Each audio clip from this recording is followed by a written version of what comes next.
As per the United Nations sanctions monitors, the debris from a missile that landed in the Ukrainian city of Kharkiv on the 2nd of January, well, that debris belonged to a North Korean Hwasong-11 series ballistic missile. Now, as per Russian state media, the report cannot be considered an expert report. It's not conclusive. Is Russia using North Korean missiles in Ukraine? Well, to discuss this, we are being joined by Glenn Diesen, who's a professor of international relations, University of Southeastern Norway. Glenn, always a pleasure speaking with you. Now, Reuters is quoting its sources, and so is Russian state media. Reuters says that, it did belong, that their sources suggest and they confirm that the UN sanctions monitors have said that the missile, the debris, it belonged to a North Korean missile. Russian state media says their sources in the UN have told them that it's not a conclusive report. If we just look at it on the basis of diplomatic ties, we all understand Russia and North Korea have those military tie-ups. Do you feel Pyongyang is providing missiles to Russia, which it's using in Ukraine? Well, I know the Russian media has contested it, and obviously I don't have the technical expertise to assess if this is from North Korea. And it's of course also difficult to cut through the fog of war. But that being said, I think it's very likely that Russia has been sourcing weapons from North Korea, then especially artillery, shells and missiles. As well, North Korea is a very militarized country with huge stockpiles. It shares a border with Russia. It has friendly relations with Russia. So I guess, yeah, why would Russia not source missiles and shells from North Korea?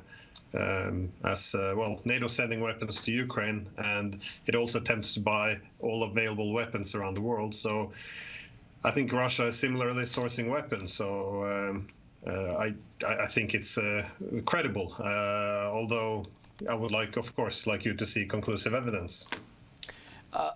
Now, given the kind of tie-ups they have, it seems likely that Russia would be using it. But if we were to now just take that as a given that, yes, Russia did use North Korean missiles, what does it say about Russia's war effort at the moment? Because now Russia, it always comes across as this military power, and it is one. But the fact that it's having to rely on a much smaller neighbor compared to its own state, which is North Korea, and it's having to use North Korean missiles. Is there some kind of dearth of weapons that Russia is perhaps suffering from at the moment? I understand, and there are enough reports to suggest that Russia's defense manufacturing has really boomed over the course of these last 2 years plus since their invasion of Ukraine. But why would they have to use North Korean missiles, even if they are? Well, I think even NATO admits that Russia is outproducing all of the NATO countries combined now. So there's nothing wrong with their production. However, this has been a very intensive war for more than 2 years now. So obviously getting additional supplies, to what extent they rely on them or if it's just additional, I wouldn't be in a position to say. But also, why wouldn't they get from North Korea? Again, this is a neighboring country. They have a lot of weapons. Certainly, I assume if NATO could access North Korean shells, NATO would probably want to get their hands on them as well. So it's a heavily militarized country, but in this instance, it's a positive thing for Russia if you want to go out and buy weapons. And again, the shared border also is not, is obviously an advantage as well in terms of sourcing weapons. Glenn, now, there is never just a give, it's never just a take. There's always a give and a take. When it comes to Russia and North Korea, what's the give and take relationship there? If Russia is sourcing those missiles from North Korea, what does North Korea get from Russia? I'll just like to, take a recap here. A few months ago, it was last year, when we saw North Korean leader Kim Jong-un make his way via his train, his armored train, to the Vostochny Cosmodrome. And soon after that, I think within months after that, we saw North Korea finally releasing and the launch of the successful launch of a North Korean satellite. After which North Korea shared the photograph of the White House from the satellite that they had just launched. Now, is that what North Korea gains from Russia? What's the give and take there? Well, this doesn't happen in the open, so it would, of course, be speculations. But what I'm assuming, or at least what I believe, is that in the weapons sphere, it appears that Russia is supplying North Korea with more advanced weapons technologies, satellite technologies. Meanwhile, North Korea has a vast amount of artillery shells and missiles which it can ship to Russia. So there is a weapons trade going on here. At least that's what I assume. I can't prove any of this, but this is what appears to be the case. But this also, of course, stretched into other areas of the economy as well, as the Russians and North Koreans have been increasing or working to increase their trade for quite a few years now. If I were to just shift the focus off the western side towards the eastern side, towards North Korea's side, if North Korea has its missiles in, or rather if Russia has North Korean missiles in its arsenal which are being fired into Ukraine, we all understand North Korea, its military posturing, given South Korea and US military drills at North Korea's doorstep. Is Russia a silent partner standing behind North Korea without announcing it? If there is any kind of a conflict which erupts, which things have been on a boil between North Korea and South Korea?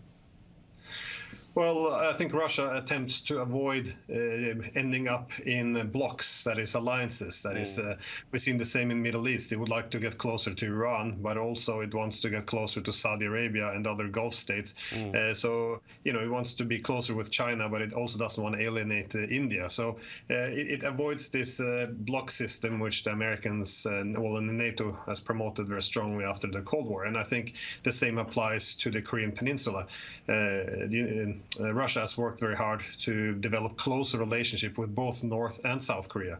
Indeed, what we saw in the 90s when Russia began to distance itself from North Korea, it was actually cut out from a lot of the diplomatic arrangements with South Korea simply because it lost influence in North Korea. So Russia has its new diplomatic approach around the world now entails establishing good relations effectively with both sides. So I think it would be very incorrect to suggest that Russia is engaging in a military bloc or alliance or a campaign against South Korea, because developing good economic relations with South Korea has been a key priority for Russia. But of course, as Russia's now fighting this proxy war with NATO in Ukraine, it will of course accept any partnership it has now with North Korea. Even though it's a small country, it has huge amounts of weapons, so it makes it an interesting partner. NATO boss visited Ukraine just recently and promises more weapons in the coming days.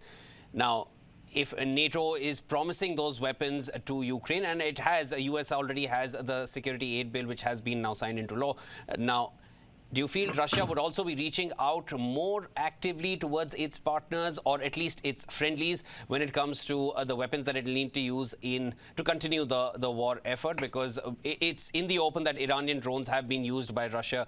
We've now seen reports of the Hwasong-11 ballistic missile debris found in Ukraine. Do you feel Russia could perhaps also be reaching out to China, since more NATO nations would be coming out in support of Ukraine?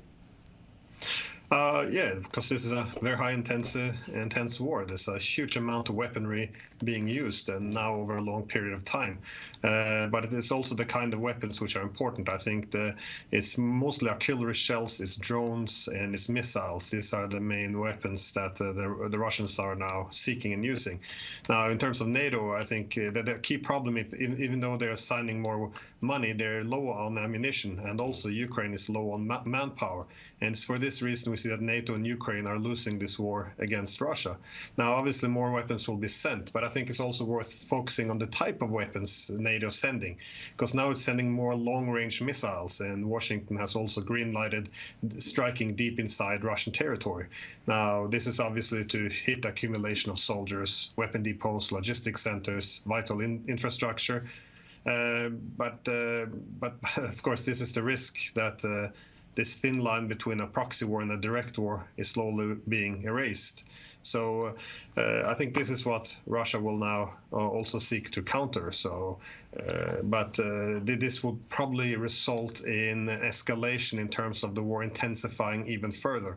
So probably Russia opening a new front in the north along Kharkov and Sumy. And if this is the case, they will also require much more weapons, as they have a huge army built up in the rear, which is preparing to enter the war now in a huge offensive.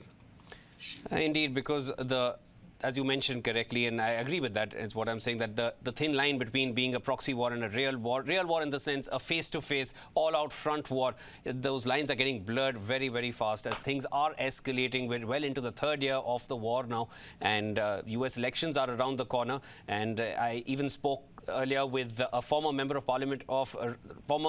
Russian parliament, and he mentioned that Russia doesn't need more land. It has enough land of its own. They just don't want a U.S. forces at its border, and Ukraine is where U.S. forces can enforce their military might against Russia. It won't happen throughout the other NATO borders because they are democracies of their own, and they will not be willing to attack Russia like a country like Finland. But Ukraine, that's on shaky ground, and that's where Russia stands on that. So this definitely seems like a war which is continuing, and we are seeing the third year of it playing out in front of us.